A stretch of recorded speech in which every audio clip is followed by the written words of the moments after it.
Hello friends, कैसे हैं आप लोग। आई होप आप सब लोग अच्छे होंगे। मैं भी बहुत अच्छा हूं जी। सारे बच्चे सोच रहे हैं जिंदल सर इस वीडियो में क्या करवाने वाले हो। मैं बेटे इस वीडियो में आपको मई 22 एग्ज़ाम्स की आरटीपी कवर करके देने वाला हूं। इंस्टीट्यूट ने अपनी वेबसाइट पे मई 22 एग्ज़ाम्स के लिए रिविजनरी टेस्ट पेपर अपलोड कर दिया है और वो आरटीपी एज़ यूजुअल, मतलब ऐसा कोई अटेम्प्ट नहीं है जिसमें मैंने आरटीपी और एमटीपी आपको कवर ना करके दिए हूँ। तो पहले मैं आपको आरटीपी कवर करके दे रहा हूँ, इसके बाद एमटीपी भी दूंगा आपको। आरटीपी में एज़ यूजुअल 20 क्वेश्चंस होते हैं, इसमें भी 20 क्वेश्चन है जी। अब सीए फाइनल एफआर के 20 क्वेश्चन इकट्ठे तो रिकॉर्ड हो नहीं सकते, टाइम टेकिंग प्रोसेस है। तो मैं इस पर 3 पार्ट रिकॉर्ड करूँगा, 7, 7, 6। पहले वीडियो में 7 क्वेश्चन, दूसरे वीडियो में 7 क्वेश्चन, तीसरे वीडियो में 6 क्वेश्चन, और तीनों वीडियो जब मेरे तैयार हो जाएंगे प्लेलिस्ट बना के यूट्यूब पे रिविजनरी चैनल पे डाल दूंगा मैं, और उसका जो लिंक है टेलीग्राम पे दे दूंगा आपको मैं। जो नए एडमिशन होंगे उन बच्चों की पेन ड्राइव में डाल के भेज देंगे, जितने पुराने बच्चे हैं वो यूट्यूब से देख सकते हैं। अच्छा जी बेटे, मैं आपको जो आज 7 क्वेश्चन करवाने वाला हूँ उसमें से एक क्वेश्चन इंड AS 115 का आरटीपी में इंफॉर्मेशन ही नहीं है, मतलब क्वेश्चन में मिस प्रिंट है, और वो क्वेश्चन हमारी बुक में भी है। तो मैं आपको अपनी बुक का क्वेश्चन चेक करवा दूंगा, हमने क्लास में किया हुआ है, वहाँ से आप चेक कर लेना, आरटीपी का क्वेश्चन कवर हो जाएगा आपका। तो ज़्यादा शोर मचाने वाली बात नहीं कि आरटीपी में क्वेश्चन गलत है, आरटीपी में क्वेश्चन मिस प्रिंट है। वो तो उसका जो आंसर है वहाँ से भी फिगर्स उठाए जा सकते हैं, आंसर बिल्कुल ठीक बना हुआ है। क्वेश्चन में अगर कोई फिगर टाइप होने से रह गई, कोई बड़ा इशू नहीं है, वो तो आंसर देख के भी फिगर्स लिखे जा सकते हैं। मुद्दा ये है कि हमने उसको कवर अप किया हुआ है कि नहीं किया हुआ। मैंने करवा रखा है आपको, मैं चेक करा दूंगा। मैंने 2 PDF लगा रखे हैं, एक अपनी क्लास बुक का और एक आरटीपी का। फिर बच्चे ने 2-3 बातें दिमाग में चल रही हैं, प्लीज़ मुझे स्किप मत करना। मुझे पता है आप बच्चों के पास टाइम कम है, आपका एग्जाम्स का टाइम चल रहा है, बहुत प्रीशियस टाइम है आपका। I am not just wasting your time, please don't skip me और ट्राई टू फॉरवर्ड मी। बच्चा क्या करता है, अरे यार बकवास करा, सीधा इसको टपाओ यार, इसको निकालो। ऐसा मत करना प्लीज़, सीनियर टीचर की थोड़ी सी इज्जत करते हैं। बच्चे का दिमाग में एक चीज़ कि सर इस आरटीपी में क्या कुछ पढ़ने वाला है हमारे। तो बेटे मैं आपको जो आज 7 क्वेश्चन कवर करके दे रहा हूँ, इस बार की आरटीपी में ये सारे क्वेश्चन बढ़िया हैं आपके। आपको पता है अगर क्वेश्चन मुझे रिपीट मिलता है क्लास में किया हुआ, मैं बिल्कुल नहीं कराता, आपके ऊपर छोड़ देता हूँ, कर लो आप। लेकिन अगर कोई क्वेश्चन नया है फिर वो मैं डिस्कस करता हूँ। तो इस आरटीपी में अगर कोई क्वेश्चन समझाने वाला होगा मैं आपको समझा के आगे चला जाऊंगा, अगर मेरे सॉल्व करने वाला होगा मैं सॉल्व करके दूंगा, क्योंकि मुझे पता आपका एग्ज़ाम्स का टाइम चल रहा है। बिना बात हर क्वेश्चन को लिखने बैठ गया तो आपको तो टाइम ख़राब हो जाएगा। तो जो बात समझी जा सकती है मैं समझा के आगे बढ़ूंगा, ठीक है जी। आजकल मेरे पास व्हाट्सएप के ऊपर बच्चों की क्वेरीज कम आती हैं और गाइडेंस ज़्यादा पूछी जा रही है। एक बच्चे ने मेरे को व्हाट्सएप किया कि जिंदल सर हम 2 दोस्त हैं, दोनों ने पेपर इकट्ठे दिए थे, इसको तो मिले हैं एफआर में 80 मार्क्स और मेरे को मिले हैं 42 मार्क्स। सर इकट्ठे बैठ के तैयारी की थी सर, आपका ही मटेरियल रेफ़र किया था, इसके इतने नंबर हैं मेरे इतने कम है सर, ये क्या बात हुई। और उस बच्चे ने इंस्टीट्यूट को भर भर के गालियाँ दी, एग्ज़ामिनर को भी दी कि सर इनका चेकिंग सिस्टम सही नहीं है। तो मैंने उस बच्चे की आंसर शीट मंगवाई, मैंने उस आंसर शीट को देखा। तो मैं उस आंसर शीट को देखने के बाद वो जो एक्सपीरियंस है वो शेयर कर रहा हूँ आपके साथ। बेटे प्लीज़ क्वेश्चंस का चुनाव सही करें। आपके पेपर में आपको सबसे पहले एक रीडिंग लगा के देखना चाहिए कि ऐसा कौन सा क्वेश्चन है। ऐसे 2-3 क्वेश्चन ऐसे ज़रूर होंगे जो आपका, जिसमें आपको 1% भी डाउट नहीं होगा और आपको लगता है ये तो मैं कर लूँगा अभी फटाक से। तो आपको स्टार्टिंग में 2-3 क्वेश्चंस का चुनाव ऐसा करना चाहिए जिसमें कटिंग होने के चांसेस कम हो और आपका उस चैप्टर में कॉन्फिडेंस हो, आपको लगता है किया हुआ क्वेश्चन है मेरा, ये मैं कर लूँगा अभी। तो पहले 2-3 क्वेश्चन वो फटकाओ, एग्जामिनर के ऊपर एक इम्प्रेशन जाता है उस चीज़ का। जब एग्जामिनर को पता है ना कि पहले क्वेश्चन में बच्चे ने 20 नंबर ले लिए, अगले क्वेश्चन में भी 20 नंबर ले लिए, ये फेल तो होने वाला है नहीं, तो एग्जामिनर का भी हौसला टूट जाता है बेटे, वो नंबर देता आगे भी। तो आपके पहले 2-3 क्वेश्चन बेस्ट प्रेजेंटेशन वाले होने चाहिए, आगे के 1-2 क्वेश्चन मीडियम प्रेजेंटेशन जिसमें आपको डाउट है वो उठाओ, और एक आधा क्वेश्चन अगर आपने कोई चैप्टर छोड़ा है, नहीं आता, तो जिसमें कॉन्फिडेंस बिल्कुल कम है वो लास्ट में करके आओ। लेकिन स्टार्टिंग का जो पेपर का इंप्रेशन है वो एग्जामिनर आगे कैरी करता है। मैं जो बात कह रहा हूँ, हो सकता है आप बच्चे सहमत ना हो, मेरा काम है सजेशन देना। मैं पिछले 22 साल से पढ़ा रहा हूँ, 22 साल में 44 एग्ज़ाम्स मैंने देखे हैं, है ना। मुझे नहीं पता अदर फैकल्टीज़, क्योंकि आजकल तो नए नए बच्चे आ गए हैं इस फील्ड में, उनका एक्सपीरियंस कम है, लेकिन वो गाइडेंस ज़्यादा देते हैं, वो अलग बात है। तो ये आपके ऊपर है कि आपने इन्फॉर्मेशन कहाँ से लेनी है और गाइडेंस कहाँ से लेनी है। तो मैं तो सिर्फ आपको एक बात बता सकता हूँ कि एग्ज़ामिनर का माइंडसेट आपके प्रति पॉजिटिव होना चाहिए। ये कोई बात नहीं है कि क्वेश्चन नंबर 1 करेंगे तभी इम्प्रेशन पड़ेगा उसके ऊपर। अरे क्वेश्चन नंबर 1 में डाउट है यार, डाउटफुल क्वेश्चन पहले करके आओगे। क्वेश्चन नंबर 1 का ए पार्ट चेक किया, वो डाउटफुल है, कांटा मार दिया। बी में भी डाउटफुल है, 2 नंबर दे दिए। यार वो पहले क्वेश्चन में आपने उसको धराशायी कर दिया, उसको लगता है पहले क्वेश्चन में ये हाल है, आगे क्या करेगा ये। प्लीज़ क्वेश्चन का चुनाव सही करें। जो 2-3 क्वेश्चन आपके बेस्ट प्रेजेंटेशन, आप जिसमें आपको कॉन्फिडेंस है कि यार इसमें गलती हो ही नहीं सकती, वो उठाएं आप। तो क्वेश्चन पेपर को रीड करें पहले आप, और क्वेश्चंस का चुनाव सही करें। दूसरी बात, आपका presentation up to the mark होना चाहिए। अगर आप एक थ्योरेटिकल क्वेश्चन सॉल्व कर रहे हैं, मतलब केस स्टडी आ गई, थ्योरेटिकल क्वेश्चन है, आपको मैंने क्लास में कितनी बार बताया कि 3 पैराग्राफ में बांट दो आंसर को। ये बात मैं पिछले 22 साल से बोल रहा हूँ बच्चों को। पहले एएस में बोलता था, अब इंड एएस में बोलता हूँ कि भैया सबसे पहले आप अकाउंट इंड एएस का प्रोविज़न लिखो। पैराग्राफ लिखने की ज़रूरत नहीं, पैरा तो मुझे याद नहीं है, आपको कहाँ से याद होगा। मैं तो एक पेपर पढ़ाता हूँ, आपको 4 या 8 पेपर देने हैं। तो ये जो इंस्टीट्यूट के स्टडी मैट में पैरा वारा लिखे होते हैं ना, ये इनको बोर्ड ऑफ स्टडीज़ वालों को खुद नहीं याद होते। मैं तो जानता हूँ इन सबको पर्सनली। आप किसी भी सेमिनार में बिठा दो मेरे साथ, 4 क्वेश्चन पूछ लूँगा, उनका आंसर ही नहीं होगा। स्टडी मैट के क्वेश्चन करवाना एक अलग बात है, ये पैरा वैरा के चक्कर में नहीं पढ़ना। सबसे पहले इंड एएस का नाम लिखो। अब इंड एएस का नाम तो याद होना ही चाहिए। इंड एएस का नंबरिंग लिखो, प्रोविज़न लिखो। इंड एएस का पॉइंट एक्सप्लेन कर दिया। सेकंड पैराग्राफ में सिचुएशन को एक्सप्लेन करो कि जी इस सिचुएशन में ये इन्फॉर्मेशन है। और थर्ड पार्ट में आपका कंक्लूजन आ जाएगा, और कंक्लूजन को आपने अंडरलाइन करके आना है। ये तो आपका थ्योरेटिकल केस स्टडी का प्रेजेंटेशन मैंने कई बार बताया क्लास में। अब आते हैं प्रैक्टिकल क्वेश्चंस पे। तो इंस्टीट्यूट जो है आजकल प्रैक्टिकल क्वेश्चंस पे भी एक्सप्लेनेशन मांग रहा है। जब एक प्रैक्टिकल क्वेश्चन पेपर में आता है तो इंस्टीट्यूट बिल्कुल एक्सपेक्ट नहीं करता कि आप सीधा आंसर फ्रेम करके आ जाएं, उसमें भी इंड एएस का थोड़ा सा रेफरेंस आपको लिखना चाहिए। अब कंपाउंड फाइनेंशियल इंस्ट्रूमेंट पे क्वेश्चन आ गया, आपको पता है लायबिलिटी कंपोनेंट, इक्विटी कंपोनेंट, 2 चीज़ें निकालनी है आपने। तो पहले थोड़ी सी थ्योरी लिख दो ना यार कि इंड एएस 109 के प्रोविजन के हिसाब से जो गिवन केस है जी वो CFI का है, और हमें इसको 2 हिस्सों में बांटना पड़ेगा। The calculation will be as follows. थोड़ा सा उसको, यार टेलरिंग वाला काम है ये। अगर आपको लगता है कि 5 में से 5 लेने हैं तो थोड़ा सा प्रेजेंटेशन इंप्रूव करो। आपके जो हेडिंग्स हैं जो टेबल के, वो प्रॉपर होने चाहिए, ठीक। जो आप अमाउंट लिख रहे हैं वो एक स्पेस छोड़ के नीट एंड क्लीन लिखो। आप कटिंग्स को अवॉइड करो, जल्दबाजी मत करो, पैनिक ना हो। मेरी बात समझ रहे हैं? तो एक एक्सप्लेनेशन और एक आपकी प्रेजेंटेशन। अगर जर्नल एंट्री पास कर रहे हैं तो जर्नल एंट्री में डेट और उसका नरेशन होना चाहिए। इतनी बातें तो बेटे हम सीख के आते ही हैं इंटर लेवल से, पहले फाउंडेशन फिर इंटर, है ना। तो थोड़ा सा बेसिक प्रेजेंटेशन की डिमांड होती है। हम क्या करते हैं, CA फाइनल में आने के बाद हम अपने बेसिक्स को भूल जाते हैं। अब मैं क्लास में कुछ चीज़ पढ़ा रहा हूँ, अब मैं भी ये इम्प्लाई मान के चलता हूँ कि बच्चे को पता ही है ना कि जर्नल एंट्री का फॉर्मेट क्या पेपर में लिख के आना है। मेरी बात समझ रहे हो आप? हल्की फुल्की बातें हैं बेटे, कोई ज़्यादा एक्सपेरिमेंट, कोई ज़्यादा नॉलेज नहीं चाहिए। थोड़ा सा presentation, neat and clean sheet उसको दोगे, स्टार्टिंग के 2-3 क्वेश्चन उसको अच्छे दे दोगे, वो आपको नंबर देगा ही देगा, वो बाउंड है। खेल ही प्रेजेंटेशन का सारा। मैं नॉलेज को तो इशू मानता ही नहीं।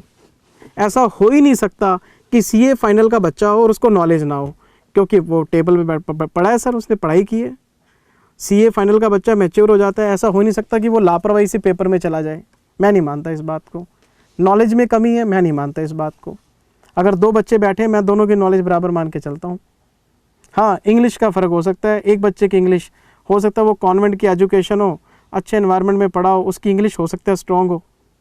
और कुछ बच्चे हमारे जैसे होते हैं जी, हम तो भाई सरकारी स्कूलों में पढ़े हैं, तो इंग्लिश अपने आप टाइम से हमने थोड़ी बहुत ठीक कर ली, थोड़ी बहुत कमियां हैं, अब हैं तो क्या करें, है ना। तो इसका मतलब ये नहीं कि हमारे पास नॉलेज की कोई कमी है।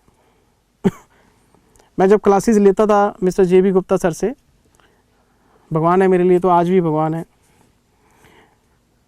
तो वहाँ KPMG के बच्चे आते थे, फर्राटेदार इंग्लिश बोलते थे। अपा पंजाब के देसी छोरे यही देखते रहते थे, यार हमारा क्या होगा। तो बाद में प्रोफेशन में पता लगा कि बात इंग्लिश की नहीं है, बात नॉलेज की है। हो सकता है कि मार्क्स कम मिले, हो सकता है मार्क्स कम मिले, लेकिन ऐसी बात नहीं कि नॉलेज कम हो। मेरी बात समझ रहे हैं आप। तो आप लैंग्वेज को छोड़ो, मैं आपको ये बात समझाना चाहता हूँ, स्टार्टिंग के 3-4 क्वेश्चन फटाक फटाक बढ़िया से दो, और एवरेज प्रेजेंटेशन वाले क्वेश्चन बाद में रखो। और अगर आपको कोई ये कहता है कि क्वेश्चन नंबर 1 पहला आपको लिखना चाहिए, उससे इंप्रेशन बढ़िया पड़ता है, नालायकी वाली बात है, इससे बड़ी बेवकूफ़ी की बात हो ही नहीं सकती। क्वेश्चन नंबर 1 आप करो, लेकिन तब जब आपका कॉन्फिडेंस हो कि मैं बिल्कुल ठीक करके आऊँगा। अदरवाइज क्वेश्चन की नंबरिंग मैटर नहीं करती। जर्नल एंट्रीज और थोड़ा सा आपका कटिंग्स को अवॉइड करना, स्टेटमेंट बनाते वक्त हेडिंग्स को प्रॉपर लिखना, कैलकुलेशंस के वर्किंग नोट्स पहले नहीं बनाने, मेन आंसर के लिए जगह छोड़ो फिर वर्किंग नोट्स। मैं जो बातें बोल रहा हूँ ये इंटर लेवल की बातें हैं, लेकिन आजकल ज़रूरी हो गई हैं। फाइनल के स्टूडेंट्स की जब मैं आंसर शीट, बैलेंस शीट बना रहे हो, बैलेंस शीट का फॉर्मेट एज पर शेड्यूल 3 नहीं है, एसेट्स ऊपर नीचे हैं। जब इंस्टीट्यूट नंबर काट रहे हैं उन चीज़ों के, तो हम क्यों कटवाएं नंबर। जब सब कुछ आता है तो थोड़ा सा एक्टिव ही तो होना है हमने। एक्टिव हो जाओ यार, नॉलेज की तो कमी हो ही नहीं सकती आप में। तो बेटे छोटी छोटी सी बातें हैं, प्लीज़ इंप्रूव कर लो। और मैं RTP आपकी शुरू करने जा रहा हूँ रिविजनरी टेस्ट पेपर शुरू करने जा रहा हूँ। मैं आपको आज 7 क्वेश्चन कराऊंगा, 7 में से 1 मैं होमवर्क में दूंगा क्योंकि किया हुआ, 6 क्वेश्चन आपको समझाऊंगा। मेरे करने वाला होगा, मैं करवाऊंगा। आओ मेरे साथ। ये है May 22 एग्ज़ाम्स के लिए, May 22 एग्ज़ाम्स के लिए RTP।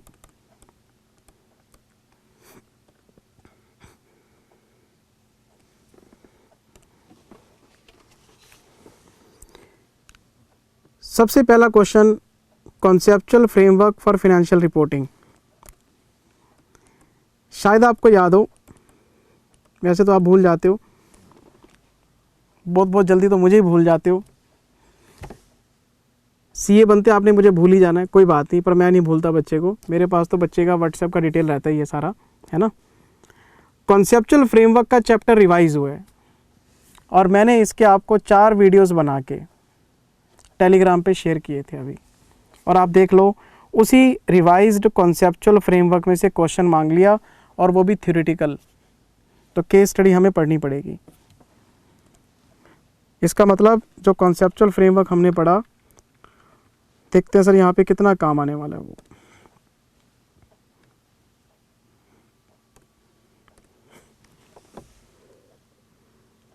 Defence innovators limited is a public sector undertaking.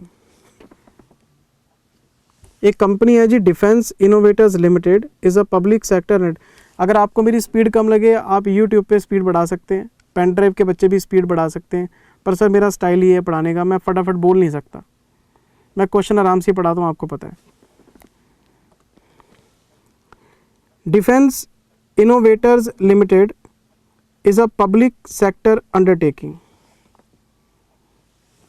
and is engaged in the construction of warships and submarines। अच्छा ठीक है, युद्ध करने वाले जहाज, रशिया और यूक्रेन वाला काम है ना, और सबमरीन्स बनाते हैं।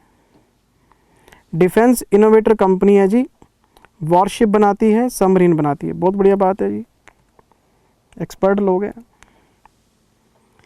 XYZ Private Limited approached Defense Innovators Limited for construction of specially designed ships for it, which will be used by XYZ Private Limited for transportation of specific goods।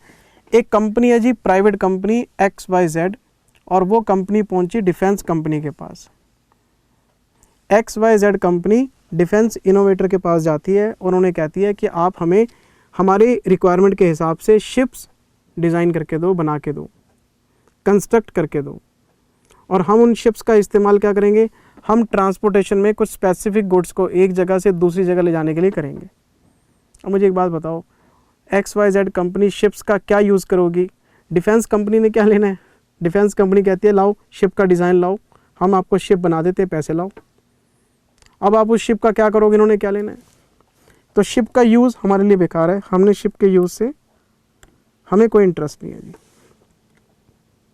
The offer was accepted by the defence innovators limited, company मान गई और उनका जो order है वो receive कर लिया और उन्होंने एक्सेप्ट भी कर लिया।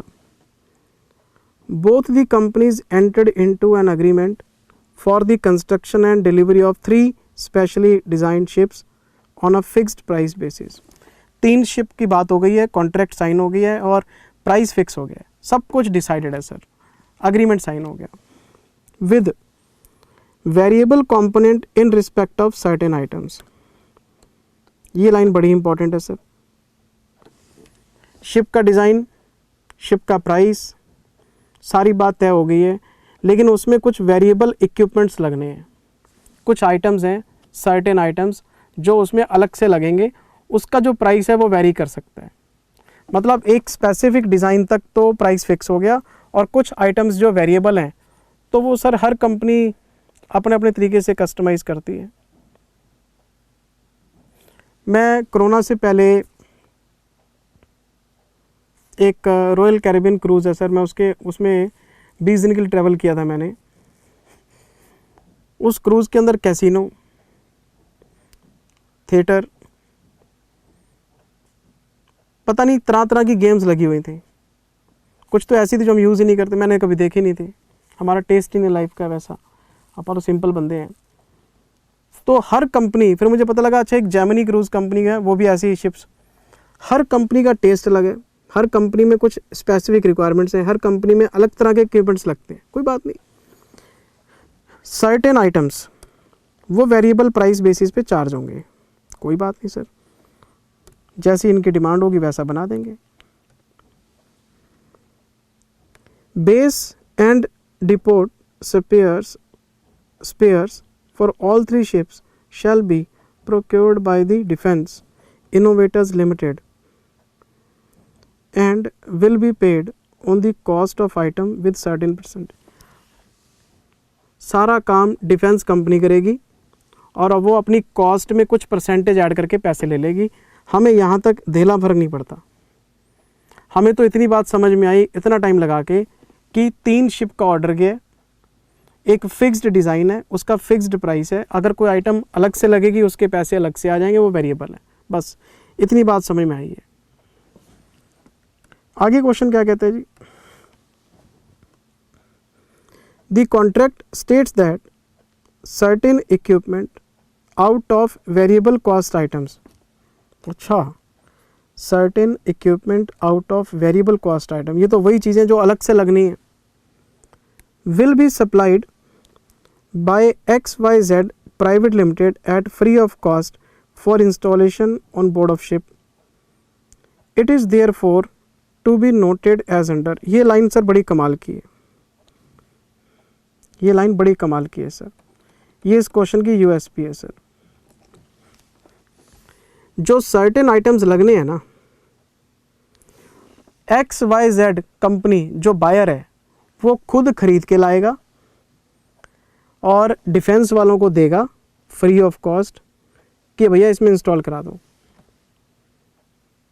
इसका मतलब ये हुआ अगर कोई सर्टेन आइटम बायर खरीद के लाता है और डिफेंस कंपनी को दे देता है तो डिफेंस कंपनी उसके पैसे ले ही नहीं सकती क्योंकि वो बायर खरीद के ला रहा है। लेकिन अगर कोई सर्टेन आइटम डिफेंस वाले खरीद के लगाएंगे उसके वो पैसे ले लेंगे, लेकिन जो आइटम बायर खरीद के दे रहा है वो तो बायर पे कर रहा है, वो तो सिर्फ इंस्टॉल ही होनी है उसके अंदर। अच्छा देखना पड़ेगा सर, क्वेश्चन घूम गया, क्वेश्चन थोड़ा सा घूम गया sir. Some equipments are procured by Defence innovators Limited, कुछ आइटम्स डिफेंस वाले भी लेके आते हैं in the presence of XYZ companies representative for technical security as well as negotiating the prices. कुछ आइटम डिफेंस वाले लाते हैं तो ये एक्स वाई के डायरेक्टर्स को, जो उनके रिप्रेजेंटेटिव हैं, उनको बुला लेते हैं, उनके सामने सारा काम करके देते हैं, प्राइस नेगोशिएट कर लेते हैं। ये तो बात सही है। जो सर्टेन इक्विपमेंट डिफेंस वाले लगाएंगे उसके पैसे वो ले लेंगे, और जो एक्स वाई जेड खरीद के देगा वो फ्री ऑफ कॉस्ट है। वो तो हमने खरीद के दे दिया और लगा दो भैया, वो लगा देंगे। क्वेश्चन पूछना क्या चाहता है? The vendors of these equipments are paid by Defence innovators Limited. ये बात भी सही है। जो इक्विपमेंट डिफेंस खरीद के लाएगा उसकी पेमेंट डिफेंस करेगा वेंडर को और चार्ज कर लेगा एक्स वाई जेड से। ये तो सिंपल सी बात है। The cost of equipment along with the cost of installation and profit thereon is claimed and reimbursed by XYZ Limited। एक ही बात को बार बार घुमा रहा है। जो डिफेंस कंपनी है वो जितने सर्टेन इक्विपमेंट लगाएगी, जहाँ से खरीद के लाएगी उस वेंडर को खुद पेमेंट करेगी, उसका बिल बनाएगी, इंस्टॉलेशन कॉस्ट ऐड करेगी, उसमें अपना मार्जिन ऐड करेगी और बायर से ले लेगी। तो ठीक है, ऐसा ही होता है, हर जगह ऐसा होता है, ये तो कोई ख़ास बात नहीं। क्वेश्चन अभी भी क्या पूछ रहा है पता नहीं। ये क्वेश्चन कॉन्सेप्चुअल फ्रेमवर्क का कैसे है ये नहीं समझ में आ रहा अभी तो। There are certain other equipment for which orders are directly placed and also paid by XYZ private limited. अब आ गई ना बात। कुछ सर्टेन इक्विपमेंट ऐसे हैं जिनकी पेमेंट और ऑर्डर XYZ प्लेस करता है। बायर इक्विपमेंट ऑर्डर प्लेस करेगा, बायर ही उसकी पेमेंट करके आएगा और ला के डिफेंस वालों को दे देगा कि इसमें लगा दो शिप में। तो अब तो डिफेंस वालों का कोई लेना देना नहीं, बायर खरीद के ला रहा है और इनको पेमेंट भी वही करेगा। फिर जब पेमेंट बायर सीधी करेगा तो डिफेंस वाले थोड़ा ना क्लेम कर सकते पैसा। अच्छा, आगे क्वेश्चन क्या कहते हैं जी? These equipments are known as buyer furnished equipments। नाम दे दिया, buyer furnished equipments, BFE। अच्छा, are delivered to the company free of cost for installing in the ship। वो खरीद के लाया, उनको दिया, लगा दो। The labor cost of installation of these are already included in the price component of the contract। लो कर लो बात। हमारा जो बायर है जहाँ से इंस्ट्रूमेंट खरीद के ला रहा है, लेबर भी उनको दे दी, लेबर भी दे आया। वो कहता पैसे पकड़ो मटेरियल के, पैसे पकड़ो इंस्टॉलेशन के, शिप में लगवा दो। तो डिफेंस इनोवेटर की गाइडेंस में वो इंस्टॉल हो जाएगा, उनको तो 1 रुपया नहीं देना। इक्विपमेंट भी हमारा, इंस्टॉलेशन भी हमारी, गाइडेंस उनकी। BFEs are returned to the buyer after completion of the ship. इस लाइन का क्या मतलब हुआ? मुझे एक बात बताओ, हमने 3 शिप का ऑर्डर दिया, उसमें कुछ आइटम्स वो लगा के देंगे, कुछ आइटम हम खरीद के देंगे उन्हें। तो जब शिप रेडी हो जाएगा तो शिप आना तो हमारे पास ही है ना। तो जो आइटम उन्होंने लगाए उनके पैसे हमने उनको दे दिए, जो हमने लगाए थे वो तो हमारे पास ही वापस आना है। ये लिखा हुआ है कि बायर फर्निश्ड इक्विपमेंट्स जो हमने लगाए हैं शिप के अंदर वो वापस हमारी तरफ ही आने हैं। तो वो आने ही हैं, शिप हमने खरीदे भाई, हमने इक्विपमेंट खरीद के शिप में इंस्टॉल करवा लिया, शिप हमें हमारे पास ही आना है। तो वो इक्विपमेंट वापस घूम के हमारे पास ही, अभी इंस्टॉलेशन उनकी गाइडेंस में है क्योंकि वो काम हमारा नहीं है, वो स्पेशलाइज्ड पर्सन है उस काम के। मैंने सारा क्वेश्चन पढ़ लिया, मुझे अभी तक ये नहीं समझ में आ रहा कि इसमें कॉन्सेप्चुअल फ्रेमवर्क वाला क्वेश्चन क्या है और क्वेश्चन की रिक्वायरमेंट क्या है, क्वेश्चन क्या पूछना चाहता है।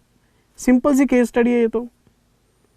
भाई तू इक्विपमेंट लगाएगा, तू पैसे ले लियो, हम खरीद के देंगे तो हम तेरे को कुछ देंगे नहीं, फ्री ऑफ कॉस्ट थे, तो लगवा दियो। सिंपल सी बात तो यही है। अच्छा, क्वेश्चन आगे क्या कहता है जी? ये तो वही बात होगी कि मैंने एक महंगी गाड़ी खरीदी और मेरी गाड़ी अभी कंपनी के शोरूम में खड़ी है। मैंने उनसे पूछा कि गाड़ी में स्क्रीन्स लगवाने हैं, उन्होंने मांग लिए 4 लाख रुपए। मैंने बोला यार करोल बाग में तो ये मेरे को 50,000 में मिल जाएंगे। वो कहते जी आप ला दो, हम लगवा देते हैं। मैं स्क्रीन लाया, उन्होंने लगवा दी, उसके पैसे उनको थोड़ा मिलेंगे। ये तो सिंपल हम आम लाइफ में भी देखते हैं ये सारी चीज़ें। क्वेश्चन क्या पूछना चाहते हैं? The period required for construction of one ship was approximately 4 years। एक शिप को तैयार होने में 4 साल लगेंगे। ठीक है, अभी भी नहीं समझ में आया क्या पूछना चाहता है, इतनी बड़ी कहानी पढ़नी पड़ गई हमें। Whether the cost of BFE supplied by XYZ Limited to Defense Innovators Limited for installing the same in the ships, यहाँ से पढ़ेंगे हम, can be considered as inventory by the defense innovators, then on delivery of ship will be recognized as revenue in the books of accounts। हैं क्या क्या क्या क्या क्या क्या? Whether the cost of BF is supplied by XYZ to the Defense Innovators Limited for installing the same into ships can be considered as inventory by, ये कैसे हो गया? क्वेश्चन की रिक्वायरमेंट समझिए आपने। क्वेश्चन ये कहना चाहता है BF is buyer furnished equipment जो XYZ ने खरीद के डिफेंस इनोवेटर्स लिमिटेड को दिए थे शिप में लगाने के लिए, क्या डिफेंस इनोवेटर उसको इन्वेंट्री मान सकता है अपनी? क्योंकि ये WIP के चक्कर में घूम रहे हैं, वर्क इन प्रोग्रेस में। शिप को तैयार होने में 4 साल लगेंगे, शिप डिफेंस वालों के पास है, वो तैयार कर रहे हैं, तो वो WIP दिखा रहे होंगे इन्वेंट्री को। तो जो BFE हमने खरीद के इसको दिया है, तो क्या ये इसको WIP मान सकता है? हैं? इसके थोड़ा ना पैसे लगे हैं, पैसे तो उसके लगे हैं, इसके लिए तो वो फ्री ऑफ कॉस्ट है, इसके लिए कैसे वो WIP हो जाएगा? और फिर कहते हैं जब शिप को डिलीवर करेंगे, शिप को जब हम डिलीवर करेंगे तो क्या इसको हम सेल में डाल सकते हैं BFEs को? जो इक्विपमेंट उसने खरीद के फ्री ऑफ कॉस्ट इसको दिया है, क्या इसके लिए इन्वेंट्री है जब तक शिप तैयार नहीं हो जाता? और क्या जब शिप तैयार हो जाएगा इसको सेल में दिखाया जा सकता है? ये बताना है आपको, और आपको आंसर देना है कॉन्सेप्चुअल फ्रेमवर्क के हिसाब से। तो सबसे बड़ी बात इसमें होगी इन्वेंट्री की, और इन्वेंट्री आपके लिए है एसेट। तो आपको एसेट की डेफिनेशन एक्सप्लेन करनी पड़ेगी as per revised conceptual framework. और शायद आप बच्चों को याद हो जिन्होंने लेक्चर देखा है, जो मैंने टेलीग्राम पे शेयर किया था। वैसे तो बच्चों के पास टाइम होता नहीं, बच्चे बहुत बिजी होते हैं, है ना, बच्चे बहुत बिजी होते हैं, सिलेबस ही छोड़ देते हैं। बच्चे कहते हैं 4 लेक्चर है, कौन देखेगा, हमारे पास तो टाइम ही नहीं है। अच्छा, अगर बच्चों ने वो लेक्चर देखे हों तो उसमें मैंने एक एसेट की डेफिनेशन बताई थी कि एसेट क्या है। एसेट एक इकोनॉमिक रिसोर्स है which is controlled by the entity as a result of past event. और इकोनॉमिक रिसोर्स किसको बोलते हैं? इकोनॉमिक रिसोर्स है potential to produce economic benefits. तो एसेट बोलते हैं उस चीज़ को जिसे आप कंट्रोल कर सकते हैं, और ये इकोनॉमिक रिसोर्स है जो आपको इकोनॉमिक बेनिफिट क्रिएट करके देगा, प्रोड्यूस करके देगा। तो वो उस डेफिनेशन के हिसाब से हम अगर BFEs को देखें तो पहली बात, ये इकोनॉमिक रिसोर्स नहीं है। ये इकोनॉमिक रिसोर्स क्यों नहीं है? क्योंकि ये किसी भी तरीके से डिफेंस इनोवेटर लिमिटेड को इकोनॉमिक बेनिफिट्स प्रोड्यूस करके नहीं देगा, क्योंकि वो इसके पैसे ले नहीं सकते। इसके पैसे क्यों नहीं ले सकते? क्योंकि हमारे बायर ने खरीद के दिया है। अगर कोई भी सर्टेन इक्विपमेंट डिफेंस इनोवेटर खुद खरीद के लाता और उसमें प्रॉफिट मार्जिन ऐड करता और फिर उसका बिल रेज करता, तो ये उसके लिए WIP बन जाता, क्योंकि जो पैसा उसने खर्च किया है वो उसके कंट्रोल में है और ये उसको पैसा बना के देगा। लेकिन जब पैसा लगा ही उसका है तो हम तो बिल रेज कर ही नहीं सकते, हमारे लिए तो फ्री ऑफ कॉस्ट है, तो ये आपके लिए इन्वेंट्री का काम कर ही नहीं सकता। तो ये एसेट की डेफिनेशन को क्वालिफाई नहीं करता।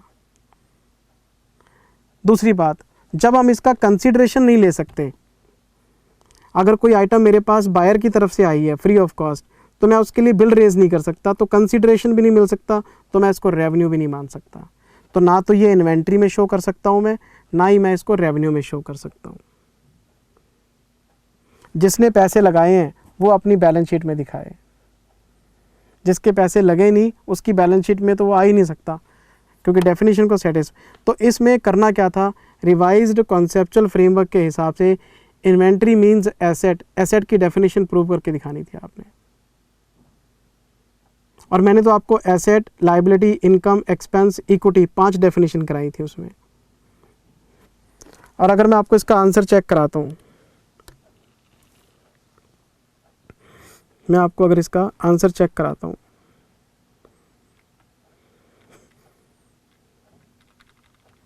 वही पूरी कहानी मिलेगी आपको।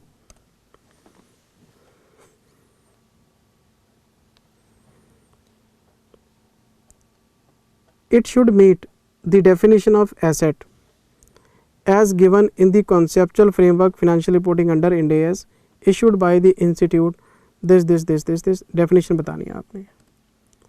क्या definition है जी? An asset is a present economic resource controlled by the entity as a result of past events। और economic resource क्या होता है जी? जिसमें potential होता है economic benefits को produce करने का। definition बता दी। फिर आपको ये पूरी कहानी बताएगा। The orders in respect of BFEs are directly placed by the buyer and payment in respect of them is made by the buyer. These are then supplied to the company for installing in the ship. Buyer pays installation charges which are included in the price। पूरी कहानी सुना दी कि जी वो खरीद के लाता है और इंस्टॉलेशन के पैसे भी वही देता है। The company has neither incurred any cost on BFEs nor any amount is recoverable on account of। ना इन्होंने पैसे खर्च किए ना ये मांग सकते हैं। Such equipments are not assets। ये assets हो ही नहीं सकते, ठीक है जी, और WIP में नहीं आ सकते। फिर ये जो BFEs हैं ये वापस कर देते हैं बायर को जब शिप तैयार हो जाता है। ये कोई कहने की बात है? शिप तो देना ही है, शिप में वो इंस्ट्रूमेंट लगे हुए तो वो चले जाएंगे वापस उसके पास। These are only held by company in the capacity of। ये जो हमारे पास पड़े हैं ऑनर वो है, उसके बिहाफ पे रखे हुए हैं। Since it cannot be considered as an asset। चलो जी, further it cannot be considered as a part of sales value, no consideration would be receivable। आप इस आंसर को अपनी लैंग्वेज में डिफाइन कर सकते हैं इतना डिटेल में, क्योंकि तो इंस्टीट्यूट कोई भी आंसर प्रिंट करता है तो बच्चे की सेल्फ रीडिंग के हिसाब से प्रिंट करता है कि बच्चे ने पढ़ना है तो उसको एक एक बात समझ में आनी चाहिए। आप इसे अपने हिसाब से कुछ भी लैंग्वेज में डिफ़ाइन कर सकते हैं। लाइनें कम हो सकती हैं, मुद्दे की बात की जा सकती है। पहले एसेट की डेफिनेशन दे दो, फिर केस स्टडी बता दो, फिर कंक्लूजन दे दो कि नहीं जी कुछ नहीं है। वही देखो 3 पैराग्राफ हैं। पहले तो रूल आ गया, फिर सिचुएशन आ गई और फिर कंक्लूजन आ गया। वही थ्योरेटिकल आंसर दे रहे हैं। On the basis of above it can be concluded that. ये जो BFEs हैं इनको इन्वेंट्री नहीं माना जा सकता, कोई रेवेन्यू रिकॉग्नाइज नहीं किया जा सकता। तो ये पूरा क्वेश्चन एसेट की डेफिनेशन के ऊपर बेस्ड था। तो इसका मतलब कॉन्सेप्चुअल फ्रेमवर्क में जो हमने पढ़ा वो वेस्टेज ऑफ टाइम नहीं थी। मेरे पास मैं बता नहीं सकता, बच्चों के मैसेज आते हैं मैं रिप्लाई भी नहीं करता। मैं रिप्लाई करूँगा तो बुरा बन जाऊँगा। कई बार मुझे नज़रअंदाज करना पड़ता है, क्योंकि आजकल बच्चे बड़े हो गए हैं, टीचर की डांट नहीं खाते, है ना। डांट तो माँ बाप की नहीं खाते, टीचर की डांट कहाँ से खा लेंगे हम। इसलिए मैं कुछ कहता ही नहीं, मुस्कुरा के छोड़ देता हूँ। बच्चे का मेरे पास मैसेज आया, कहता सर आपने वीडियो शेयर किए हैं कॉन्सेप्चुअल फ्रेमवर्क के, मेरे पास टाइम ना है देखने का। मैं CA बनना चाहता हूँ, इस देश का मैं आगे जाके, मेरे पास समझ रहे हो, फाइनेंस मैनेज करना चाहता हूँ, मैं CA बनना चाहता हूँ, मेरे पास टाइम नहीं है पढ़ने का। मेरे को ऐसा करो, हैंड रिटन नोट्स दे दो, आधे घंटे में तैयार हो जाएगा मेरा चैप्टर। CA बनना है, अकाउंट्स और टैक्स के लिए आपके पास टाइम नहीं है पढ़ने का। मैं आपको स्वामी विवेकानंद जी की एक बात बताता हूँ। स्वामी विवेकानंद जी साफ साफ कहते हैं कि अगर कोई व्यक्ति ये बोले कि मेरे पास समय नहीं है, तो वो व्यस्त नहीं है, वो अस्त व्यस्त है। आप कभी विवेकानंद जी की किताब पढ़ें, बहुत सारी बातें आपको मिलेंगी। इसका मतलब क्या है? मैनेजमेंट पुअर है, टाइम बहुत है इंसान के पास। सर ये बहुत गलत चीज़ें, सर मेरे पास टाइम नहीं है, मेरे पास वीडियोस देखने का टाइम नहीं है, मुझे नोट्स दे दो, मैं नोट्स आधे घंटे में पढ़ के तैयार कर लूँ। कैसे ग्रिप बनेगी चीज़ों के ऊपर, मैं इस बात से सहमत नहीं हूँ सर। तो नोट्स तो स्टडी मैट में लिखे हुए आप पढ़ लो। मेरी बातें पुरानी हैं, मैं आपकी जनरेशन का नहीं हूँ, मुझे पता है इस बात का, हमारा विचारों का गैप हो सकता है। अगर आपको मेरी बात अच्छी ना लगे, सुनो, इग्नोर कर दो कि बड़े भाई ने या हमारे टीचर ने कुछ कह के कुछ बोल दिया है, छोड़ो, इग्नोर करो। पर सर मैं दिल की बात बताता हूँ, आपको अकाउंट्स और टैक्स के लिए हमेशा तैयार रहना चाहिए। फिर हमारे पास बेटे दूसरा क्वेश्चन एक और भी है, मैं आपको वापस लेके आता हूँ।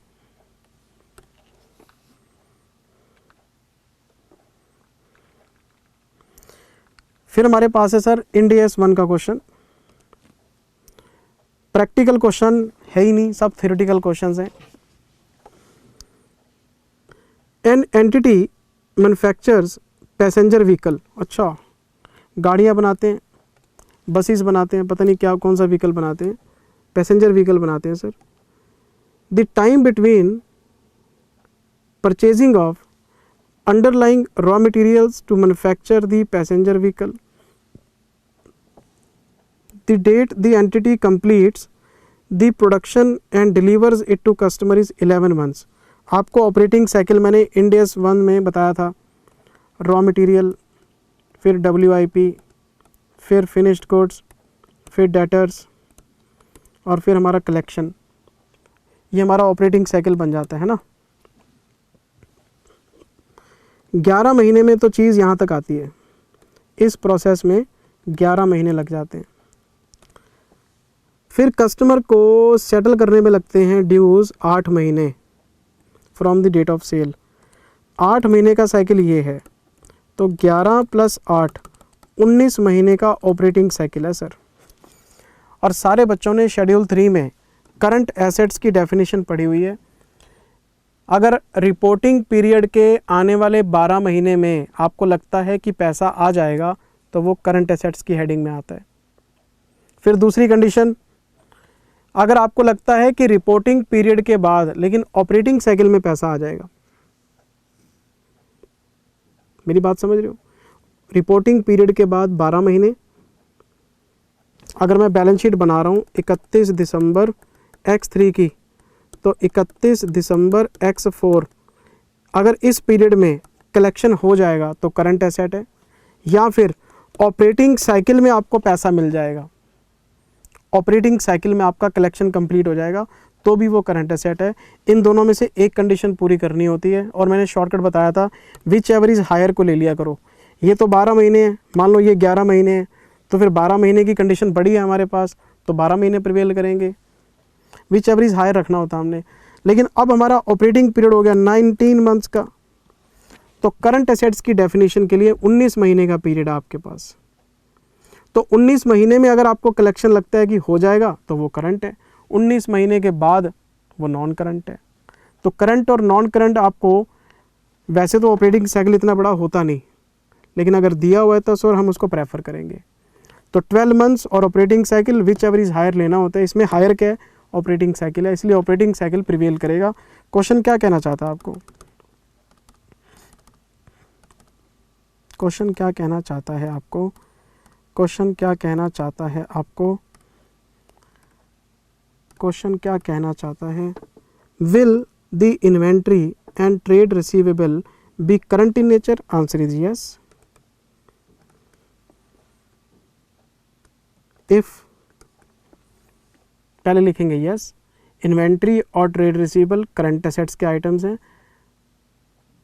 लेकिन फिर लिखेंगे if these are expected to be realised within the period of operating cycle which is 19 months, and if any collection is expected to be realized beyond operating cycle, that will be classified as non current asset। अगर आपको लगता है कि 19 महीने में पैसा आ जाएगा तो करंट है, तो आपने इन्वेंट्री को और ट्रेड रिसीवेबल को करंट एसेट्स की डेफिनेशन में डालना है, और एक सब्जेक्ट टू की कंडीशन लगा देना 19 मंथ्स की। बस हो गई बात, इतना सा क्वेश्चन है कि अगर 19 महीने में आपका पैसा आ जाएगा तो करंट मानेंगे, 19 महीने के बाद आएगा तो नॉन करंट मानेंगे, इतनी सी बात है। फिर आगे क्वेश्चन क्या कहता है जी, क्वेश्चन आगे क्या कहता है जी, हमें क्वेश्चन आगे क्या कहता है। Assuming that the production time was say 15 months, अच्छा, the time lag between the date of sale and collection 13 months, will the answer be different? 15 महीने, 13 महीने, 28 महीने, क्या हमारा आंसर बदलेगा? No, no, answer is still same. क्या? 19 महीने काट के वहाँ 28 लिख दो कि जी इन्वेंट्री और ट्रेड रिसीवेबल करंट माने जाएंगे इफ़ 19 की जगह 28 कर दो। अगर आपका कलेक्शन 28 महीने में हो जाएगा तो, और अगर 28 महीने के बियॉन्ड होगा तो वो आपका नॉन करंट है। आंसर हमारा अभी भी वही है। आप चाहे 19 महीने के हिसाब से लिख लो, चाहे 28 महीने के हिसाब से लिख लो, लेकिन इसमें आप एक बात एक्स्ट्रा लिख सकते हो। आप इसमें एक बात एक्स्ट्रा लिख सकते हो, वो क्या? शेड्यूल 3 में आपको पता है कि अगर कोई भी कलेक्शन 12 महीने के बियॉन्ड जाता है तो नोट्स टू अकाउंट्स में उसका प्रेजेंटेशन देना होता है कि अप टू 12 मंथ्स कितना कलेक्शन होने वाला है और बियॉन्ड 12 मंथ्स कितना कलेक्शन होने वाला है। वो नोट्स टू अकाउंट्स का प्रेजेंटेशन है। लेकिन क्वेश्चन ने हमसे नोट्स के ऊपर तो बात ही नहीं मांगी। हमसे सिर्फ ये पूछा गया कि बताओ ये करंट नेचर के हैं कि नहीं है, तो हमारा आंसर क्वेश्चन के अकॉर्डिंग होना चाहिए। तो फिर आप बोलोगे सर ये 12 महीने में और बियॉन्ड 12 महीने वाली कहानी क्यों सुना रहे हो? आरटीपी के आंसर में फालतू में लिखी हुई है। जब क्वेश्चन ने हमसे पूछा ही नहीं कि नोट्स पे आपकी क्या एक्सप्लेनेशन है, सिर्फ ये पूछ रहा है कि करंट है कि नहीं है, तो उसका आंसर हमने दे दिया। ये देखो इसका आंसर, इसमें एक पार्ट एक्स्ट्रा में इन्होंने दिया हुआ है, उसको छोड़ना चाहो आप छोड़ सकते हो।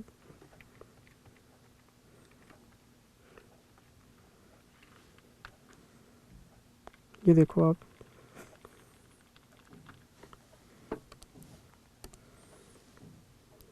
ये 19 मंथ्स की कहानी सुनाई सबसे पहले इसने, और both inventory and debtors would be classified as current. इनको हम करंट क्लासीफाई कर सकते हैं। कंडीशन वो लगनी है इफ़ अगर इनको लगता है कि पैसा आ जाएगा नॉर्मल ऑपरेटिंग साइकिल में विच इज़ 19th मंथ। फिर इसके दूसरे पार्ट में आए हम 28 महीने वाले में, वही आंसर सेम।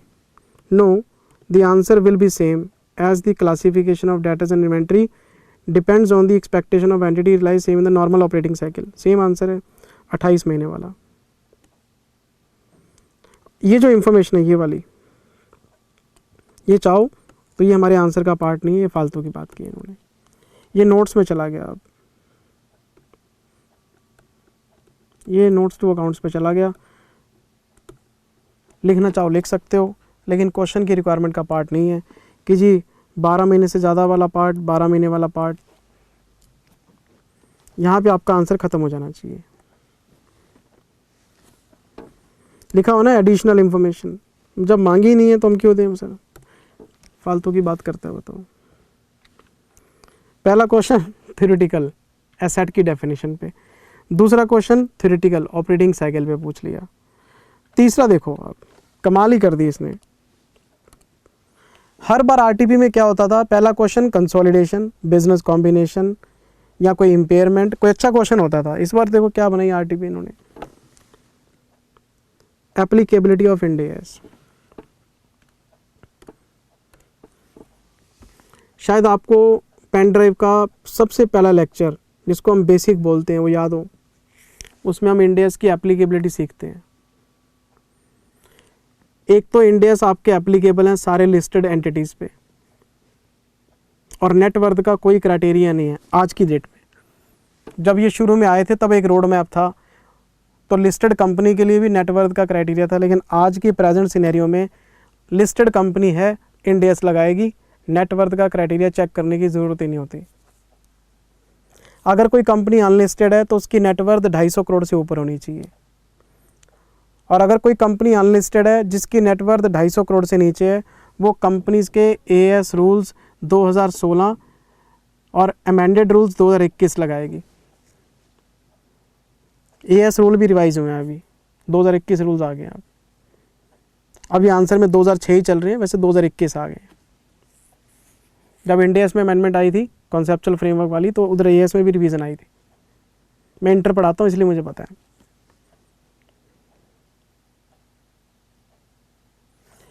लिस्टेड कंपनीज पे इंड एस लगते हैं, अनलिस्टेड कंपनी पे लगते हैं जिनकी नेटवर्थ 250 करोड़ से ऊपर है। जिनकी नेटवर्थ 250 करोड़ से नीचे है वो एएस फॉलो करते हैं, एएस रूल्स 2021। ठीक है जी। फिर जिन पे इंडेस लगते हैं उनके होल्डिंग, उनके सब्सिडरी, उनके एसोसिएट, उनके जॉइंट वेंचर, सारे के सारे इंडेस लगाएंगे, है ना। और आपको मैंने क्या बताया था, पूरे ग्रुप के ऊपर लगाने पड़ेंगे आपको।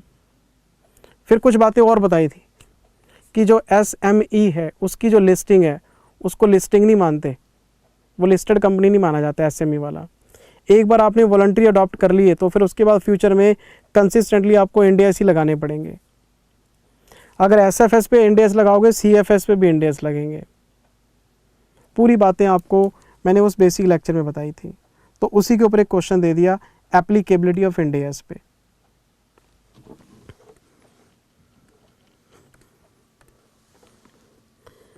Fresh vegetables limited, short form FVL, was incorporated on 2nd April X1। मैं लिख लेता हूँ 2nd April X1, ठीक है जी। Under the provisions of the Companies Act 2013 to carry on wholesale trading business in vegetables। सब्जियों का काम करते हैं सर और एक लिमिटेड कंपनी बनाई है, बहुत बढ़िया बात है। As per the audited accounts of the financial year X7, 31 March X7, approved in its AGM held on 31st of August X7, its net worth for the first time since incorporation exceed 250 crores। लो कर लो बात, जब इनकी net worth 250 crore से ऊपर हो गई है तो ये कंपनी इंडेस के कंप्लायंस में आ गई है। और आपको अच्छी तरह से पता है 31 मार्च X7 पीरियड एंड हो रहा है, इसका ऑडिट हो गया अगले साल। तो अब नेक्स्ट ईयर से मतलब 1/4 X7 से X8 इस पीरियड में तो इंडेस लगेंगे और इसके जो कंपैरेटिव्स हैं वो भी तैयार करने पड़ेंगे आपको, कंपैरेटिव्स भी तैयार करने पड़ेंगे। ये सारी इन्फॉर्मेशन आपको पता है सर, मुझे आगे बढ़ने दो आप, मैं इस पे बात ही नहीं कर रहा अभी।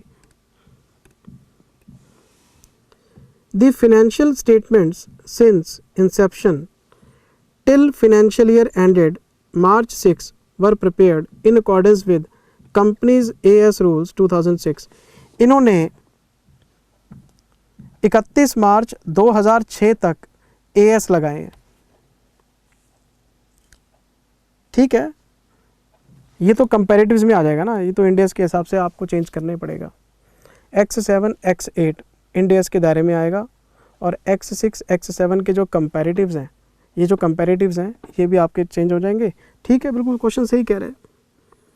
It has been advised that it should prepare its financial statements in accordance with companies AS rules 2015। सही कह रहे हैं, हमने पूरी कहानी सुन ली इसकी, जो ये कहना चाहता है। The following additional information is provided by the company. आपको क्या लगता है ये थ्योरेटिकल क्वेश्चन पढ़ने मेरे लिए आसान है? अगर आपके लिए पढ़ने मुश्किल है तो मेरे लिए पढ़ाने आसान है। क्या मैं इस तरह की थ्योरी पढ़ के बोर नहीं होता? क्या मुझे मज़े आते हैं? क्या करूं, क्वेश्चन है तो करना तो पड़ेगा ही। अब थ्योरी चल रही है और मैं कैलकुलेटर चलाने वाला बंदा हूँ, फिर भी थ्योरी पढ़ा रहा हूँ, क्या करूँ मुझे बताओ, सिलेबस का पार्ट है बेटे, है ना। आगे चलते हैं। FVL has in the financial year X2 X3 entered into 60/40 partnership with Logistics Limited and incorporated a partnership firm Vegetable Logistics Associate to carry business of vegetable from farm to market। अब सुन लो बात, मैंने इस पे लगाया 111। पहले तो question ने हमें ये बताया कि ये जो कंपनी है ये इस पे इंडेस लग गए, हमने मान लिए। अब ये इसके आगे नीचे जो कंपनीज हैं उसमें एक जॉइंट अरेंजमेंट पे आ गया। जॉइंट अरेंजमेंट आपको पता है 111 में इसके दो पार्ट होते हैं, या तो ये जॉइंट ऑपरेशन होगा या फिर ये जॉइंट वेंचर होगा। अच्छा, अगर ये जॉइंट वेंचर होगा तो एक सेपरेट लीगल एंटिटी होगी। अगर ये सेपरेट व्हीकल होगा, सेपरेट लीगल एंटिटी बोलो, सेपरेट व्हीकल बोलो, अगर तो ये सेपरेट लीगल एंटिटी है, सेपरेट व्हीकल है, फिर तो इस पे भी इंड एस लगाने पड़ेंगे। जॉइंट ऑपरेशन में क्या होता है, कोई सेपरेट लीगल एंटिटी होती ही नहीं तो इस पे इंड एस लग ही नहीं सकते। अब मेरे से ये मत पूछना कि सर जॉइंट ऑपरेशन का कंसोलिडेशन कैसे करते हैं, जॉइंट वेंचर का कंसोलिडेशन कैसे करते हैं, वो मैंने क्लास में पढ़ाया हुआ है, रिविजनरी वीडियोस भी डाले हुए हैं। मैं ये मान के चल रहा हूँ कि मैं रिविजनरी टेस्ट पेपर करा रहा हूँ, बच्चे ने सारा सिलेबस पढ़ा हुआ है, कुछ तो याद होगा। मैं मानता हूँ कि सिलेबस बहुत लेंदी है, एकदम से बात क्लिक नहीं करती, पर बेटे मेरी अपनी लिमिटेशन है, मैं अब ये चैप्टर खोल के नहीं बैठ सकता, मुझे क्वेश्चन कराना है। तो अब हमसे ये पूछ रहा है कि बताओ बताओ बताओ, ये जो इसने पार्टनरशिप फर्म बनाई है 60-40 रेशो में, और इसका नाम रख दिया ये वेजिटेबल लॉजिस्टिक्स एसोसिएट्स, तो क्या इस पे इंड एस लगेंगे? तो आपका आंसर मैंने आपको क्लास में कई बार बोला डिप्लोमेटिक वे में होना चाहिए। अब हमें तो ये पता नहीं ना कि ये किस फॉर्मेट में बना है, पार्टनरशिप फर्म है। अगर तो ये कंपनी बनाता तो मेरा आंसर डन था कि भाई जॉइंट वेंचर है, company is a separate legal entity, और इसके ऊपर लगा दो इंड एस। क्यों? क्योंकि जिस कंपनी का ये जॉइंट वेंचर है, जब वो इंड एस लगा रहा है तो जॉइंट वेंचर को भी लगाने पड़ेंगे, फिर तो बात खत्म हो जाती है। लेकिन ये पार्टनरशिप फर्म, अब हमें यहाँ पे डिप्लोमेटिक वे में आंसर देना पड़ेगा। क्या हमें देखना पड़ेगा जी, इसके जो वेंचरर हैं उनका एसेट्स और लाइबिलिटीज़ में डायरेक्ट ओनरशिप है, तो ये जॉइंट ऑपरेशन है, फिर तो इस पे इंड एस नहीं लगेंगे। अगर इसके वेंचरर का एसेट्स और लाइबिलिटीज़ में डायरेक्ट ओनरशिप नहीं है और ये अपने नाम से अपने एसेट्स और लाइबिलिटीज़ को ओन करता है, तो फिर हम इसको सेपरेट लीगल एंटिटी मान सकते हैं, ये जी जॉइंट वेंचर है और हम इस पे इंड एस लगाएंगे। मैं कंसोलिडेशन की बात नहीं कर रहा, मैं तो ये बात कर रहा हूँ कि इस पे इंड एस लगेंगे कि नहीं लगेंगे। जो पार्टनरशिप फर्म आपको दिखा रखी है उस पे इंड एस का कंप्लायंस है कि नहीं है, मैं तो वो बात कर रहा हूँ। वो तो आपको पता ही है कि जॉइंट ऑपरेशन है तो अपना अपना हिस्सा अपने अपनी लाइबिलिटीज़ और एसेट्स में जोड़ लो, जॉइंट वेंचर है तो इक्विटी मेथड लगा दो। मैं उसकी बात ही नहीं कर रहा, मैं CFS में जा ही नहीं रहा, मैं तो पार्टनरशिप फर्म के ऊपर इंड एस कंप्लायंस होगा कि नहीं होगा उसकी बात कर रहा हूँ।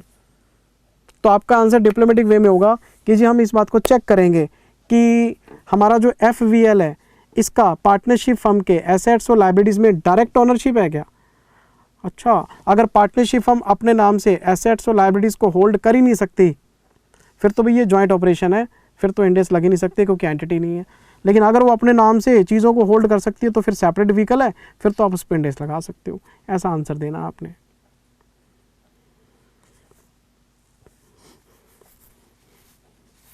मैंने 2021 का जब स्टडी मैट आया था FR का, मैंने उसमें जॉइंट अरेंजमेंट का पूरा लेक्चर रिवाइज करके दिया था क्योंकि चैप्टर चेंज हो गया था। जो स्टडी मटेरियल 2021 में आया था, 2022 में तो ज़्यादा अमेंडमेंट है नहीं, वो तो स्टडी मैट सेम ही था, लेकिन जो 2021 का जो स्टडी मैट आया था उसमें बड़े चेंजेस थे। तो 2021 वाला जो स्टडी मैट था उसमें जो जॉइंट अरेंजमेंट का चैप्टर था पुराना हटा दिया था, मैं नया ले आया था, उसमें ये पूरी बात समझाई थी आपको। एक तो ये आंसर हो गया सर। जिंदल सर इसका आंसर पेपर में कैसे प्रेजेंट करेंगे? पेपर में सुनो, थ्योरेटिकल क्वेश्चन है, पहले रूल लिखो। तो पहले आपको लिखना पड़ेगा कि इंड एस लगते किस पे हैं। लिस्टेड कंपनी पे लगते हैं जी, अनलिस्टेड पे लगते हैं जी, इनके holding subsidiary joint venture associate पे लगते हैं जी, जिन कंपनीज की नेटवर्थ 250 करोड़ से नीचे उन पे नहीं लगते जी, उन पे एस लगते हैं जी, SME को नहीं माना जाता जी, एक बार लगा दिए तो लगते रहेंगे जी, CFS पे भी लगाने पड़ते हैं जी। वो पूरा जो लेक्चर था जिसमें नोट्स लिखवाए थे वो सारे चिपकाने पड़ेंगे आपको। लिख दिया। अब आएंगे in the given situation FVL company has a joint arrangement in the form of partnership, है ना, लिख दिया। अच्छा, now we have to test whether the venturer has direct ownership in the assets or liabilities of the joint arrangement. If yes, then it should not be considered as a separate vehicle, so we cannot apply Ind AS on it. And if the partnership firm can own assets and liabilities in its name and venturers do not have direct ownership in the assets and liabilities, then it can be said that it is a separate vehicle and Ind AS can be applied on this. ये answer frame करके आना आपने। पहले वो बता दो ये index लगते किस किस पे हैं, फिर सिचुएशन बता दो, फिर कंक्लूजन बता दो। सर इतनी थ्योरी सर, मैं क्या कर सकता हूँ बताओ, मेरे पास कोई चॉइस बताओ, क्वेश्चन तो करने ही पड़ेंगे आपको। थ्योरेटिकल आरटीपी बनाइए सर, जिस बच्चे के फंडामेंटल स्ट्रॉन्ग है। अब जिस बच्चे ने तो पढ़ी है थ्योरी क्लासेस के अंदर मेरे से, उनको तो मेरी एक एक बात समझ में आ रही होगी कि सर कहाँ क्या बोल रहे हैं। और जिस बच्चे ने मारे शॉर्टकट, ये क्वेश्चन कर लिया इसको छोड़ दिया, ये क्वेश्चन कर लिया इसको छोड़ दिया, ये क्वेश्चन, यहाँ पे इस आरटीपी में इंस्टीट्यूट ने ये प्रूव किया शॉर्टकट काम नहीं करते। मेरी बात समझ रहे हैं? यहाँ तो नॉलेज ही काम करेगी। और मैं नहीं चाहता ऐसा पेपर बच्चे के सामने आए। मैं पढ़ाता ज़रूर हूँ, लेकिन मैं कभी एक्सपेक्ट नहीं करता, क्योंकि अगर ऐसा पेपर में आएगा सारे बच्चे ट्रबल में फंस जाएंगे, मुसीबत में फंस जाएंगे।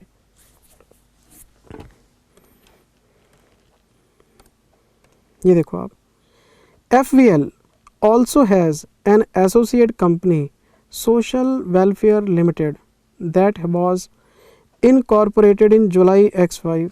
Social Welfare Limited as a charitable organization and registered under Section 8 of Companies Act 2013. Social Welfare Limited has been the associate company of FVL since its। अब आपको बताना है कि ये जो कंपनी है SWL, नाम है सोशल वेलफेयर लिमिटेड। मुझे एक बात बताओ, चैरिटेबल ऑर्गेनाइजेशन कैसे हो गया जब कंपनी बना रखी है? तो नहीं सर, कंपनीज एक्ट में सेक्शन 8 में अलाउ करता है सर, आप बना सकते हैं। चलो बना ली, मैं बिल्कुल आपकी बात से सहमत हूँ। सेक्शन 8 कहता है बनाओ कंपनी, चैरिटेबल ऑर्गेनाइजेशन है, बिल्कुल ठीक बात है। अब सर इस पे इंडेस कैसे लगेंगे? क्यों?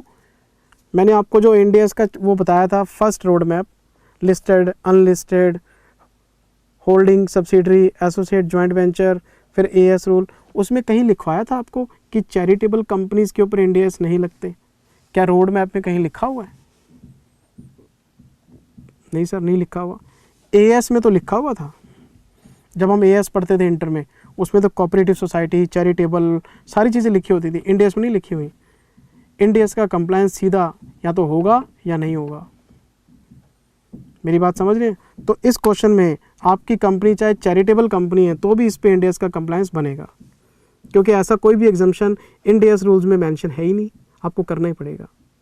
और यही आंसर इसमें है। मैं आपको इसका आंसर चेक कराता हूँ, घबराना नहीं है, थ्योरी बहुत है। ये देखो आप, ये तो पहला क्वेश्चन हो गया वही, फिर दूसरा क्वेश्चन हो गया ऑपरेटिंग साइकिल वाला, फिर तीसरा हो गया ये लो जी। पहले तो इन्होंने ये बताया इंडेस लगते किस पे हैं currently.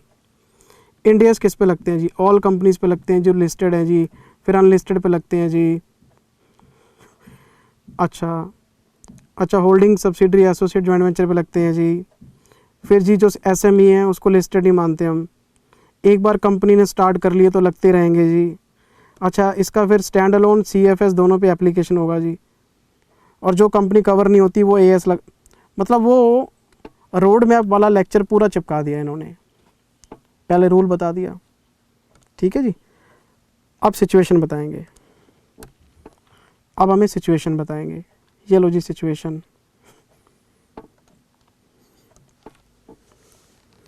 Applicability of Ind AS on VLA, वो पार्टनरशिप।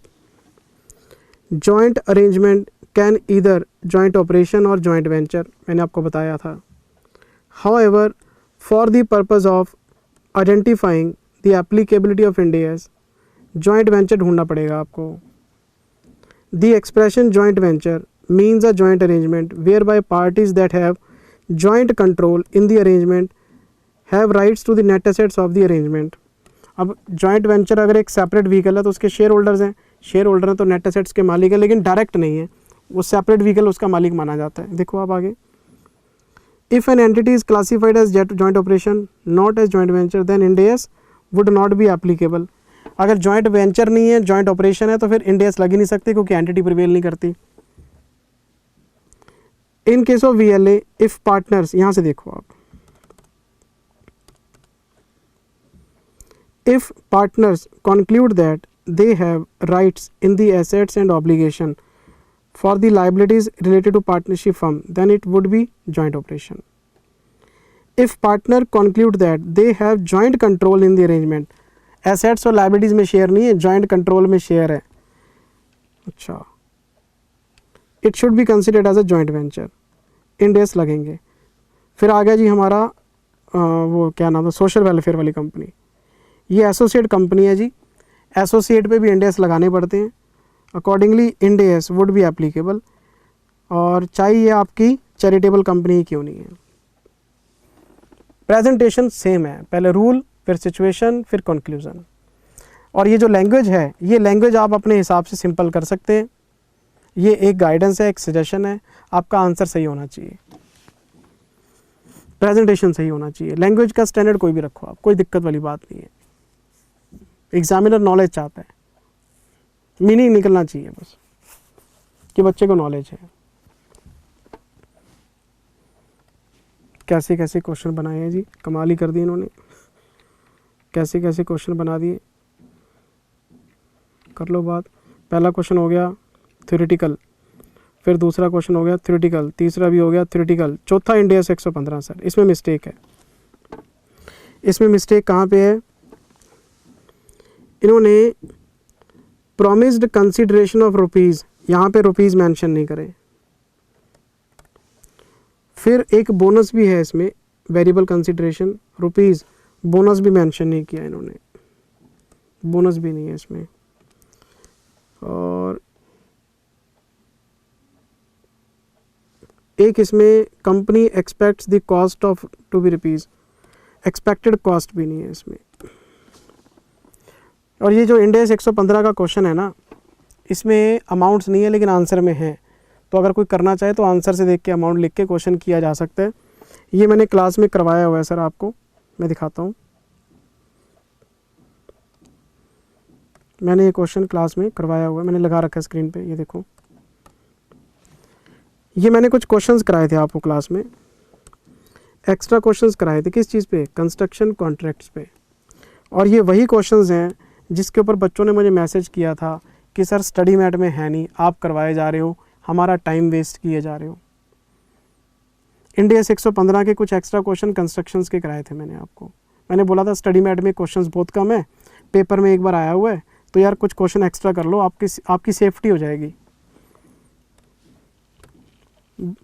जो बच्चे पढ़ने वाले हैं सर वो तो प्रेज करते हैं, देखो है ना. अब जिस बच्चे ने पढ़ाई कम करनी है, शॉर्टकट में उसको रिजल्ट चाहिए, वो मेरे जैसे टीचरों को गालियाँ देते हैं. वो कहते हैं यार ये पढ़ाता बहुत ज़्यादा है, ऐसे थोड़ा ना होता है, एक्स्ट्रा क्वेश्चन कराता रहता है, शॉर्टकट में बता दो सर, आधे घंटे में बता दो सर, निचोड़ बता दो सर, ऐसे थोड़ा ना पढ़ाई होती है. सीए बनोगे ऐसे बताओ, सीए बन भी गए तो आगे जॉब नहीं मिलनी बच्चे. ये देखो क्वेश्चन नंबर 7, ये रहा क्वेश्चन जो आरटीपी में पड़ा है इस बार. ये आरटीपी में 22 का क्वेश्चन है. अब जिसने एक्स्ट्रा क्वेश्चन किए हुए हैं उसको बेनिफिट हो गया, आरटीपी का एक क्वेश्चन बच गया उसका. जिसने पहले नहीं पढ़े हुए वो आरटीपी भी नहीं कर रहा होगा, पक्की बात है, वो आरटीपी देख ही नहीं रहा होगा.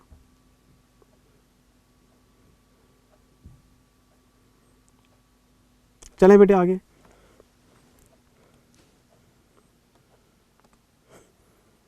ये लो जी, मैं आरटीपी पे वापस आ गया.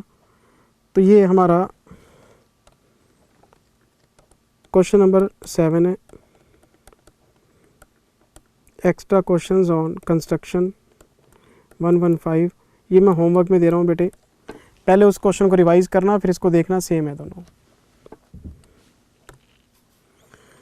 चलते चलते चलते चलते चलते चलते मैं आ गया क्वेश्चन नंबर 5 पे.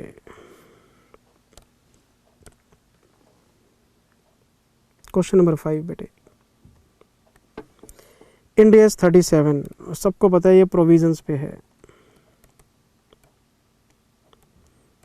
ये प्रोविजंस पे है, इस पे आप लगाओ टिक. इम्पॉर्टेंट बढ़िया क्वेश्चन है ये अच्छा क्वेश्चन है, मैं बता देता हूँ 5 मिनट में.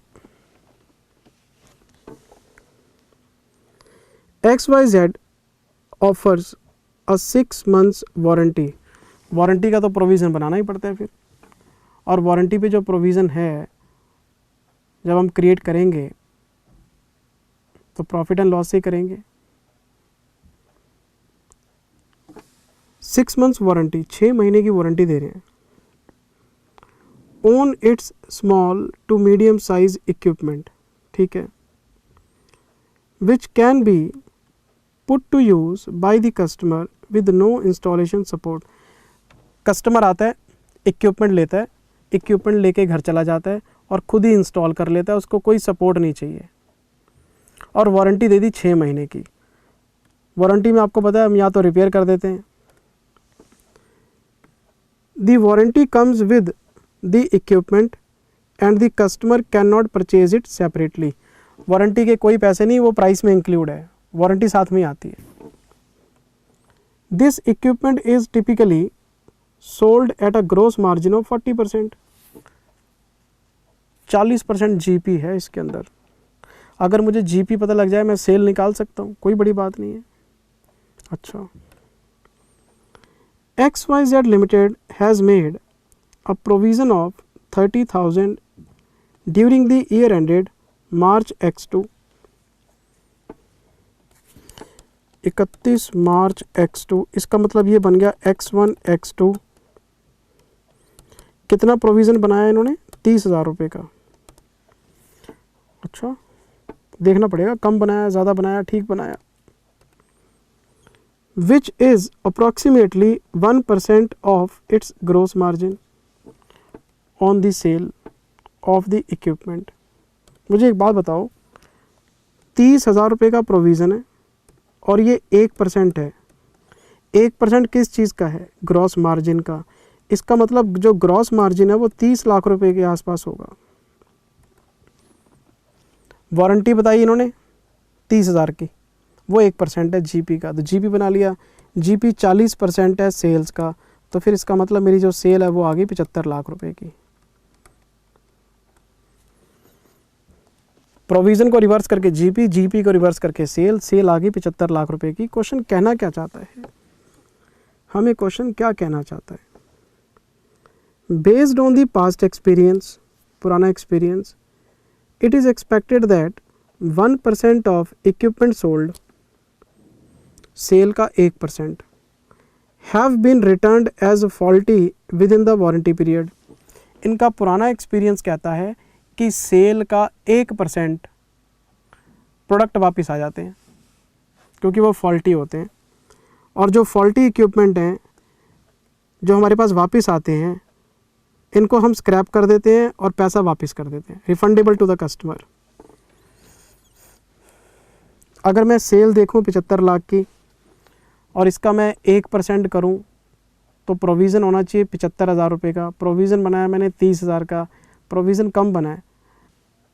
6 महीने की वारंटी है, तो जो 6 महीने की सेल है, 6 महीने की सेल, उसकी वारंटी तो एक्सपायर होगी। अच्छा, जो माल हमने फर्स्ट हाफ ईयर में बेचा होगा और 6 महीने की वारंटी के साथ बेचा होगा, उसकी जो वारंटी है वो तो सेकंड हाफ ईयर में एक्सपायर होगी। और जो माल हमने सेकंड हाफ ईयर में बेचा होगा उसकी वारंटी अभी अगले साल में कैरी होगी। तो प्रोविज़न जो हमें बनाना चाहिए 6 महीने का, वो सेकंड हाफ ईयर पे बनाना चाहिए। मतलब 75 लाख रुपए की अगर मेरी सेल है और ये इवनली है, तो मैं इसका 6/12 करूँगा तो 37,50,000 रुपये बनते हैं। इसका 1% प्रोविज़न होना चाहिए पास्ट एक्सपीरियंस के हिसाब से। मैंने 30,000 ही बनाया, तो मेरा प्रोविज़न 7,500 रुपये से कम है। हमें 7,500 का प्रोविज़न और बनाना चाहिए। तो करना कुछ नहीं था, हाफ ईयर की वारंटी थी, तो फर्स्ट हाफ ईयर वाला जो पीरियड था वो ख़त्म हो गया, तो सेकंड हाफ ईयर वाला वो बचा हुआ है। अच्छा, उसकी वारंटी आपको बनानी पड़ेगी। और sale evenly during the period है तो 6/12 कर सकते हैं हम।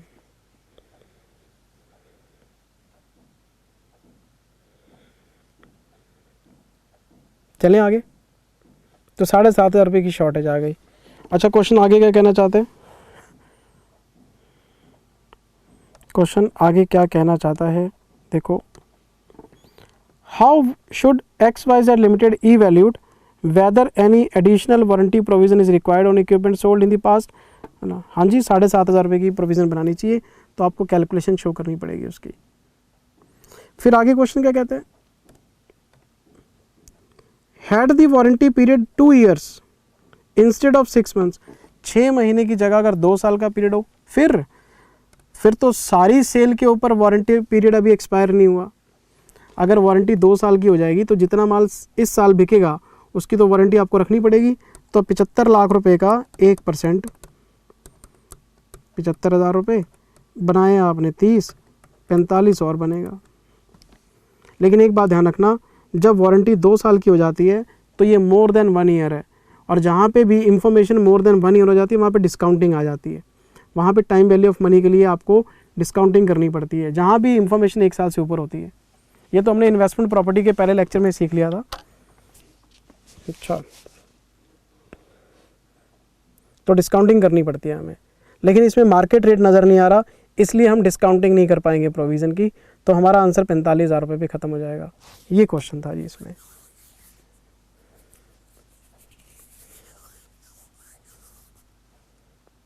चलें जी आगे। तो जो फर्स्ट हाफ ईयर है, फर्स्ट हाफ ईयर में जितना माल बिकेगा उसकी वारंटी तो सेकंड हाफ ईयर में ख़त्म हो जाएगी, लेकिन जो माल सेकंड हाफ ईयर में बिकेगा उसकी वारंटी अभी आगे कैरी फॉरवर्ड होगी। तो पहला आंसर तो वो बन गया। दूसरा 2 साल वाला है, उसकी डिस्काउंटिंग के ऊपर बोलना था, वो बोल दिया हमने। आंसर दिखाऊँ आपको, मेरे करने लायक कुछ है ही नहीं। अच्छा जी, ये देखो आप, ये तो 115 का क्वेश्चन है, इसको छोड़ो।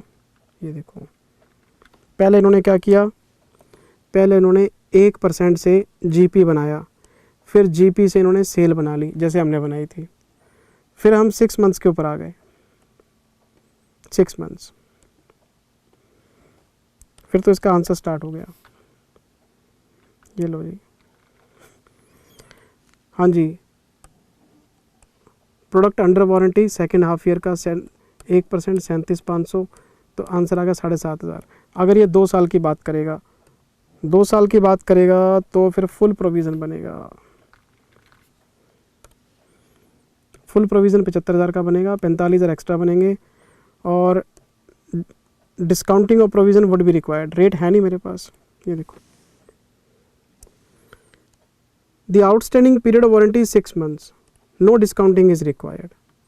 However, if a longer warranty period is to be given, the entity will have to take into account time value of money. तो डिस्काउंट रेट हमारा वो प्री टैक्स होता ही है, मार्केट असेसमेंट के हिसाब से आपको लेना चाहिए। Discount rate shall not be, वो तो कहानी आपको पता ही है सारी, इंड AS 36 में पड़ी हुई है। इंड AS 36 में डिस्काउंटिंग रेट को हम प्री टैक्स लेते हैं, कौन सा रिस्क नहीं होना चाहिए, वो सारी बात की हुई है। तो बेकार की बात कर रहे हैं, डिस्काउंटिंग के ऊपर होना चाहिए था बस। ये ना आगे निकल जाता है फिर चीज़ों पे।